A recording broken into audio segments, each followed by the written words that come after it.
Good morning, ladies and gentlemen, and welcome to the show on this Friday, the 27th of August, 2021. Thank you for tuning in. Now, we're going to get started right away. We're going to open up the charts right here and take a look at what's going on. Bullard from the Fed, he said that they got to get going on the taper, and they need to get aggressive to stop inflation.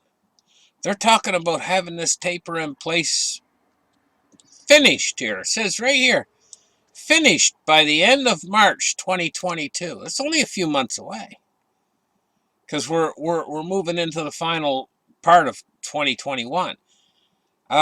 St. Louis President James Bullard said the central bank should have the tapering process finished by the end of March 2022. I'll tell you what. Stimmies aren't coming anymore, guys. And what we got is we got conditions by the Fed out there and the ones who create all this money. We got conditions that are going to yield a tightening in the markets. It's also going to yield a tightening in the markets. It's going to yield what's called a risk-off environment. That's what we got coming in now. A risk, and it's coming in fast. Risk-off. Conservative. People are going to conserve their money. They're going to conserve. They're going to want to take. They're going to want to start to take profits off the table at this point instead of purchasing things like Bitcoin. Quite seriously. And what it could yield is a market correction that's coming. Well, he says they want it by the end of March, so it's probably between now and March. We're pretty much assured to see some sort of a correction in the bubbles. Now, will all the bubbles out there pop? Real estate bubble, the hypermarket bubble, the crypto bubbles, will they all pop? That's the big question, but things are starting to get tight. And when things really get tight, really, really bad, if the market's crashing and they really get scared out there, they run to gold. They do. But in the initial stages of some sort of market correction and stuff, sometimes they'll sell gold, I'm going to have to see how deep this thing gets, But I only see one solution, ultimately, to what's going on with the financial system. The money is actually, what we call money is actually currency, and ultimately it's all going to become worthless in the end. There's only one solution. They're going to have to go back to a gold standard. I'm going to do a little bit of a show on this. And I'm going to talk about the distribution of gold in the world. The real amount of gold that's in the world held in vaults doesn't matter. What matters is the official distribution of what the countries say they have in gold. That's what matters. Doesn't matter if Fort Knox is empty or if Fort Knox is full. That doesn't matter. What really matters is what countries are listed in the official distribution of gold. The United States is listed to something like 8,000 tons. China, I think, is something like 2,000 tons or something like that. And Russia is something like a little bit over 2,000 tons. And all. That's what's listed. That's the official numbers. The official numbers are what is important. And in the official numbers of gold standings out there, the United States stands as number one. Officially. Doesn't matter if Fort Knox is empty. Nobody's ever going to get in there anyway. I don't think it's empty. But I mean, that wouldn't matter.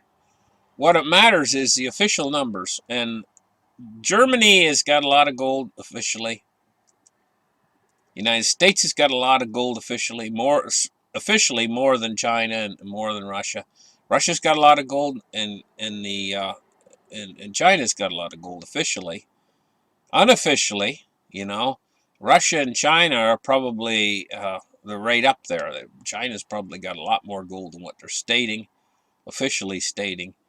But what really matters is the official statement, if they go back to a gold standard, because if they back their currencies with gold, again, right, they're going to use the official numbers. And that's what's going to give their currency value, is the official numbers, what they got, right? And what they'll do is the currency will be a representation of the gold that they officially have on hand. And what they'll probably do is reprice that gold at a much higher level in order to match the amount of currency that they create, currency units that they create. And there'd probably have to be some sort of a transition from the old worthless currency. And don't think they can't do this, guys. Don't think they can't do this.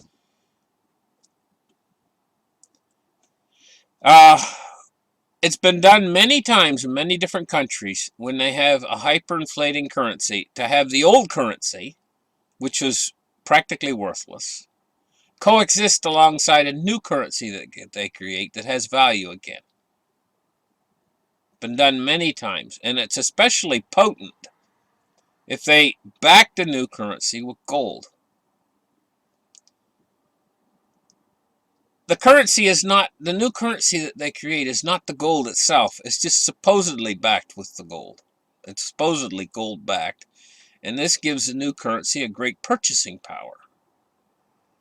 And the way they'd probably do it is your old currency would still be valuable to buy the new currency, but not on a 1-to-1 basis. It might be something like 100-to-1. And when they make this transition back to gold and they reprice gold, basically what they're doing is they're making themselves the be-all and end-all. And of course, more than likely, if they did do something like this, some new Bretton Woods, and they went back to a gold standard again, and they repriced all the gold in their vaults, the new currency that they release would probably, very likely, could be, I'm not going to say it would be, but very likely could be, a digital form of currency. A blockchain type technology, possibly, or possibly even a newer type technology that allows the currency and allows everybody out there to be a bank, be their own bank in the respect that they would have their wallet and have their currency on it. But each time they make a transaction on that ledger with that currency, the blockchain would hold the it would hold the information of where that currency was spent, you see. And so this is the way it's setting up. It's setting up so it looks like they're going to go in for some sort of a digital currency that's backed by gold, and that all the countries are going to do the same thing. And they're probably going to use the amounts listed as each country is officially listed as their gold holdings. I looked it up on the internet, and on the internet officially, I think Canada does have gold. I've heard these rumors that Canada has no gold. I'm speaking about Canada because I live in Canada, you know. I was interested, you know, last night I was going over and looking at all the different countries' gold holdings, you know, official gold holdings. Anyway, I'm rambling on a little bit. I got to get into these markets. Let's take a look now at the crypto price. I'm rambling on, speculating about what they might do to get out of this situation that they're in, because their currencies are going to go to zero. This is the real bind that they're in. You know, and they're doing a lot of this and that. Bullard's talking this way about taper and everything. It's all going to end ultimately with the currencies going to zero. The currencies always go to zero in the end if they don't have anything backing them. And if the currency goes to zero and they do release a new currency, it'll go to zero too, unless they back it with gold. And why I say gold is, rather than backing it with something like Bitcoin, Bitcoin is 800 billion, roughly. More or less, 700-800 billion. The whole thing, right? Gold is like, it's like almost 12 trillion. It's like at least 12 times bigger than Bitcoin. And gold has been established worldwide. It's established itself as a reserve of value for for millennia. For I mean, it's been around for thousands and thousands of years, and it's rock solid within the financial system. And so it's traditional that they'll probably go right back to gold rather than go into some newfangled thing like Bitcoin. So gold's probably it. Gold's probably the target for them to use as a world reserve. Big question mark for me is, if they did do that and they went back to a gold standard, would they confiscate gold? I don't know. That would be up in the air, whether they confiscate it. But in the United States, if they did confiscate it, they would not take it from you without paying you for it. And if they reprice the gold, uh, they'd probably have to reprice it rather high, probably like $30,000 an ounce, So they'd probably buy it all off you at $30,000 an ounce, and then it would probably go up to $60,000 an ounce after, because that's the same old trick they pulled back in, back when. Anyway, I'm just theorizing right now, guys, in my head real quick, thinking out loud. Anyway, we're looking at Bitcoin price today of, we didn't do gold. I got these reversed. Sorry. Here we go. Gold's 1807 today. It's up $14.70. And we're going to take a look at silver. Silver's at $23.90. It's up 35 cents. Now I'm going to tell you guys something. We've saw these massive gains in cryptocurrencies over the past couple years or whatever. People, I should have been in Bitcoin. I should. I'm going to tell you what, we're going to see these massive gains in gold and silver. They haven't had their turn yet, guys. So all these people out there who are excited about cryptocurrencies and everything, and they're depressed on gold and silver, they don't want to buy that. They're saying, it's never going to go anywhere. It just hasn't had its rally yet. Yet is the word, see? Yet. It hasn't had its rally yet. And so you guys have been suffering through this whole golden manipulation thing that's been going on for years and years and years. Because of the turbulence that we're headed into in the financial system, we're getting closer than ever to when these two metals are going to break free. And it's going to be massive, and you guys are going to get left in the dust, you guys who haven't had faith. You're not going to be part of that rally, and it's going to be absolutely amazing. And you're going to be kicking yourselves that you didn't have a little bit. At least have a little handful that you can get in on that rally, because it's going to be the biggest rally. It's going to be absolutely awesome. And you're going to miss it because you got tired of going through this whole thing that lasted for years, where they manipulated the price to the downside. And you got disgusted with it. You said, I'm never buying gold and silver again. Look at the price, But you're going to go out just before it's getting ready to do its thing, man. Okay, so let's take a look at crypto now. 2052. All I'm saying, guys, is you got to have faith in gold and silver. That it is the only foundation behind this whole big crumbling mess of a financial system. And when it breaks free, it's going to be more spectacular than cryptocurrencies, in my opinion. I can't tell you when it's going to break free, because they've had such tight control over it using these derivatives products that are not the real metal. That's another thing. Make sure you get the real metal. There's so many ways that you can get messed up on this. You could get fake Chinese silver or something, if you're not careful, and buy off of eBay or whatever, not from a reputable dealer. Or you could buy the paper asset. You could buy the SLV and think you got something, and all you got is a bunch of paper. Anyway, I think most of you guys are smart enough not to buy the SLV. At least I'm hoping you're smart enough to take real possession of the real physical metal. Anyway, we're moving on to cryptos here, and cryptos is doing pretty good right now. Bitcoin's at 48,351. Dow Jones Industrial Average today is up 223 points on the day so far, 35,436. Crude oil is at 68.49 today, and it's up $1.07. And now we're going to take a look at the MOVE index. MOVE index is 63.41.